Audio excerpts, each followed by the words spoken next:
नमस्कार दोस्तों, strange society पर आप सभी का हार्दिक स्वागत है। आज मैं आपको जो कहानी सुनाने जा रहा हूँ उसे मैंने रेडिट पर से लिया है और इसका अनुवाद मैंने खुद किया है। अब जिस व्यक्ति ने इस कहानी को शेयर किया था, आगे हम इस कहानी को उसी के नज़रिए से देखेंगे। हेलो दोस्तों, मेरा नाम एंटोनियो है और मैं अमेरिका के टेक्सास स्टेट का रहने वाला हूँ। आज मैं आपको अपने पिता के साथ घटी एक भयानक घटना बताऊँगा जो मेरे पिता के साथ मैक्सिको में घटी थी। ये जो डरावनी घटना आज मैं आपको बताऊंगा उसका साक्षी मेरा परिवार ही नहीं बल्कि मेरा पूरा गांव है। ये घटना मेरे पिता के साथ 1988 में हुई थी। तब मैं पैदा भी नहीं हुआ था। उस वक्त मेरा पूरा परिवार मैक्सिको के कोलंबिया स्टेट में एक छोटे से गांव में रहता था। मेरे पापा पेशे से एक किसान थे। खेतीबाड़ी उन्हें विरासत में मिली थी। उनके पास बहुत ही बड़े खेत थे। कोलंबिया स्टेट के बड़े ज़मींदारों में से एक मेरे पापा भी थे। मेरा परिवार सालों से अपने पूरे खेतों में एक ही फसल उगाया करता था और वो फसल थी मक्का। मक्के की खेती उस वक्त काफ़ी मुनाफे में रहती थी। पूरे गांव में सिर्फ हमारा ही परिवार था जो अपने खेतों में रहता था। बाकी बचे सारे लोग या तो गांव में रहते थे या पास ही के छोटे शहरों में। हमारा घर हमारे खेतों के बीचों बीच बना हुआ था। हमारे घर की ऊपरी मंजिल से अगर चारों ओर देखे तो सिर्फ मक्के की फसल से लहराते हुए खेत के अलावा और कुछ नहीं दिखाई देता था। जब यह हादसा हुआ था तब फसल कटाई का महीना चल रहा था। मुश्किल से अब 10-15 दिन बाकी थे फसल कटाई में।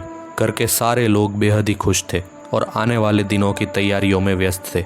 उस रात पापा और चाचा के अलावा घर के सारे लोग रात को खाना खाकर सो गए थे। सिर्फ मेरे पापा और चाचा थे जो घर के बाहर आंगन में बैठकर बियर पी रहे थे। उस वक्त दोनों भाई अपनी जवानी में थे और दोनों ही काफ़ी खुश थे क्योंकि इस साल की फसल काफ़ी अच्छी हुई थी। दोनों भाई शराब पीते पीते इधर उधर की बातें कर रहे थे। बातें करते करते कब रात के 1:30 बज गए उन्हें पता ही नहीं चला। उस रात खेतों में हवा एकदम गिर सी गई थी। एक पत्ता भी नहीं हिल रहा था। एक अजीब सा सन्नाटा खेतों में था। मीलों दूर जंगलों से लोमड़ियों के चिल्लाने की आवाज़ें घर तक सुनाई दे रही थी।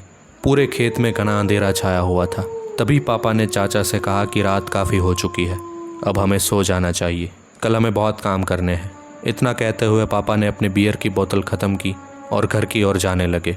पापा अभी घर के मेन दरवाजे तक पहुंचे ही थे कि चाचा ने पापा को पीछे से आवाज़ दी। पापा ने पीछे मुड़कर देखा तो चाचा खड़े होकर आसमान की ओर काफ़ी आश्चर्य से देख रहे थे। चाचा को देखकर पापा ने भी एक बार आसमान में देखा। उसके बाद जो कुछ पापा ने देखा उससे पापा का कलेजा दहल गया। उन्हें अपनी आंखों पर विश्वास नहीं हो रहा था। दरअसल पापा ने आसमान में एक बड़ा सा पक्षी देखा था जो बिल्कुल उनके घर के ऊपर से होकर गुजरा था। वो बड़ा सा पक्षी एकदम सफ़ेद था।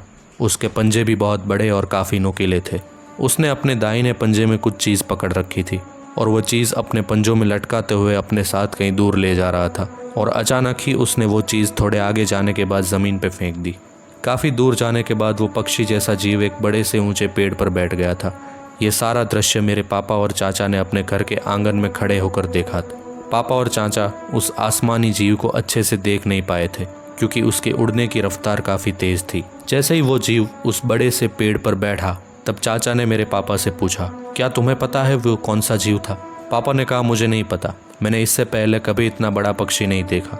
फिर चाचा ने कहा कि वो जीव अभी भी हमारे इलाके में है, हमें उधर जाना चाहिए इससे पहले कि वो वहाँ से उड़ जाए। पापा भी उसे करीब से देखना चाहते थे, इसलिए पापा ने भी वहाँ जाने के लिए तैयारी दिखाई। उसके बाद चाचा ने तुरंत अपनी जीप स्टार्ट की और पापा भी जल्दी से घर में जाकर एक बड़ी सी टॉर्च और अपनी सेफ्टी के लिए दादाजी की पुरानी डबल बैरल शॉटगन उठा लाए। उसके बाद पापा और चाचा अपने खेतों से होते हुए उस बड़े से पेड़ के पास जाने लगे। अभी वो आधे रास्ते तक ही पहुंचे थे कि अचानक उन्हें रास्ते में एक मरा हुआ गाय का बछड़ा पड़ा मिला। जीप की हेडलाइट की रोशनी में वो साफ साफ देख पा रहे थे कि उस बछड़े का सिर्फ सर ही सलामत था, बाकी सारे शरीर की जगह उसकी खून से भीगी हुई लाल हड्डियाँ थी। इतना देखकर पापा को समझने में देरी नहीं हुई कि ये मरा हुआ बछड़ा वही था जो उस पक्षी ने अपने पंजों में जकड़ कर रखा था और कुछ दूरी पर जाकर ज़मीन पर फेंक दिया था। उस बछड़े का हाड़ पिंजर देखकर दोनों भाई समझ गए कि ये पक्षी बहुत ही खतरनाक शिकारी है। उसके बाद दोनों वहाँ से आगे बढ़े जहाँ वो पक्षी बैठा था। उस पेड़ से थोड़ी दूरी पर आकर पापा ने जीप रोक दी और आगे का रास्ता चल कर जाने का तय किया ताकि इंजन की आवाज़ से वो पक्षी उड़ ना जाए। पापा और चाचा चलते हुए उस पेड़ के काफ़ी नज़दीक पहुंच गए थे। अब मुश्किल से 40 फीट का फासला बाकी होगा। चाचा पापा से काफ़ी आगे चल रहे थे। फिर चाचा ने उस पेड़ के ऊपरी हिस्से में अपनी नज़र घुमाई। वो पेड़ बहुत ही बड़ा और एकदम घना था और वहाँ अंधेरा भी काफ़ी ज़्यादा था, इसलिए चाचा को कुछ अच्छे से दिखाई नहीं दे रहा था। चाचा से रहा नहीं गया और उन्होंने अपने हाथ में रखी टॉर्च की रोशनी सीधी उस बड़े से पेड़ पर दे मारी। उसके बाद दोनों भाइयों ने जो भी देखा उससे दोनों का सारा नशा जैसे हवा में उड़ गया। दोनों भाई बिना पलक झपकाए एक तक सिर्फ उस जीव को देखते रहे। वो बड़ा सा पक्षी पापा और चाचा की ओर पीट कर एक बड़ी सी डाली पर बैठा हुआ था। उस जीव की लंबाई 10 फीट से कम नहीं होगी। वो पक्षी पीछे से एक बड़े उल्लू जैसा दिखाई दे रहा था। टॉर्च की रोशनी पड़ते ही वो उल्लू जैसा थोड़ा सा डर गया। कुछ पल तक उसने इधर उधर देखा, फिर अचानक उसने अपना सिर उल्लू की तरह पूरा घुमा दिया और नीचे खड़े चाचा की ओर घूरने लगा। जब पापा ने उसका चेहरा देखा तब डर के मारे उनकी हालत खराब हो गई थी, जैसे उनके पूरे शरीर का खून सूख गया हो। पापा ने मुझे बताया था कि उस बड़े से पक्षी का चेहरा एक बूढ़ी औरत जैसा था। उसके नाक की और मुंह की जगह पर एक लंबी मुड़ी हुई चोंच थी और बाकी का चेहरा बिल्कुल एक औरत जैसा था। उसकी आंखें एकदम सफ़ेद और काफ़ी बड़ी थी। उसके घने सफ़ेद बाल उसकी पीठ को छू रहे थे। कुछ देर तक वो उल्लू जैसी औरत चाचा को घूरती रही, फिर अचानक ही काफ़ी ज़ोर से चिल्लाती हुई वहाँ से ऊपर उड़ी। उसकी चिल्लाने की आवाज़ बहुत ही भयानक थी। कुछ दूरी तक ऊपर जाने के बाद वो उल्लू जैसी औरत चाचा की ओर पलटी और हवा को चीरती हुई उनकी ओर बढ़ने लगी। उस उल्लू जैसी बूढ़ी औरत को अपनी ओर आते हुए देख चाचा की तो जान हलक तक आ गई थी। काफ़ी नज़दीक आने के बाद जैसे ही चाचा को पकड़ने के लिए उसने पंजे आगे किए, तभी पापा ने खतरा भांपते हुए शॉटगन के दोनों राउंड उस पर फायर कर दिए। वो दोनों राउंड उसके सीने पे जा लगे। एक झटके से पीठ के बल नीचे गिर गई। उसके गिरते ही ज़मीन कांप उठी थी और वो अपने पंख फड़फड़ाते हुए वापस उठने की कोशिश करने लगी। पापा के पास और गोलियां नहीं थी, इसीलिए उन्होंने तुरंत चाचा को वहाँ से निकल जाने के लिए कहा। दोनों भाई भागते हुए अपनी जीप के पास आ पहुँचे। फिर जल्दी से चाचा ने जीप स्टार्ट की और वहाँ से निकलने लगे।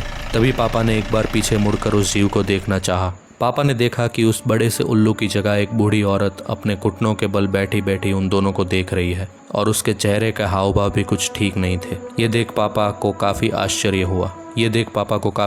हुआ। उन्हें कुछ समझ में नहीं आ रहा था। उसके बाद चाचा ने गाड़ी भगाई और दोनों अपने घर आ पहुँचे। अगले दिन सुबह जब पापा ने दादा को कल रात की घटी सारी घटना बताई, तब दादा ने पहले दोनों भाइयों को बहुत डांट लगाई और फिर दादा ने कहा कि जिस जीव को तुम दोनों कल रात देख कर आए हो वो जीव कोई और नहीं बल्कि लाला चूसा यानी उल्लू चुड़ैल थी। ये वो चुड़ैलें होती है जो काले जादू की मदद से शैतान को खुश करती है और उनसे रूप बदलने की शक्तियाँ हासिल करती है।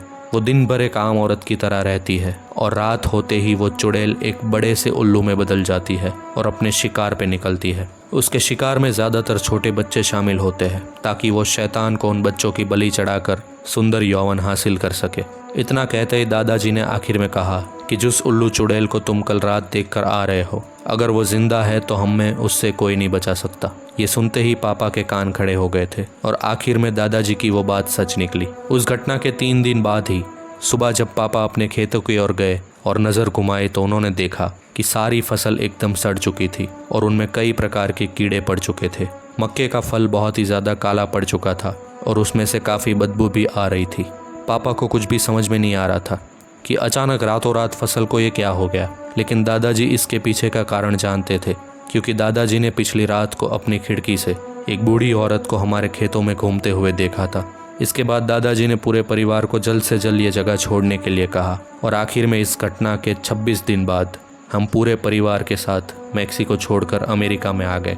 पापा ने अपनी ज़मीन को बेचने की बहुत कोशिश की, लेकिन गांव वालों में अफवाह फैली हुई थी कि किसी ने हमारे खेतों को वुडू नाम के काले जादू से श्रापित कर दिया है और ये अफवाह कई हद तक सच भी थी।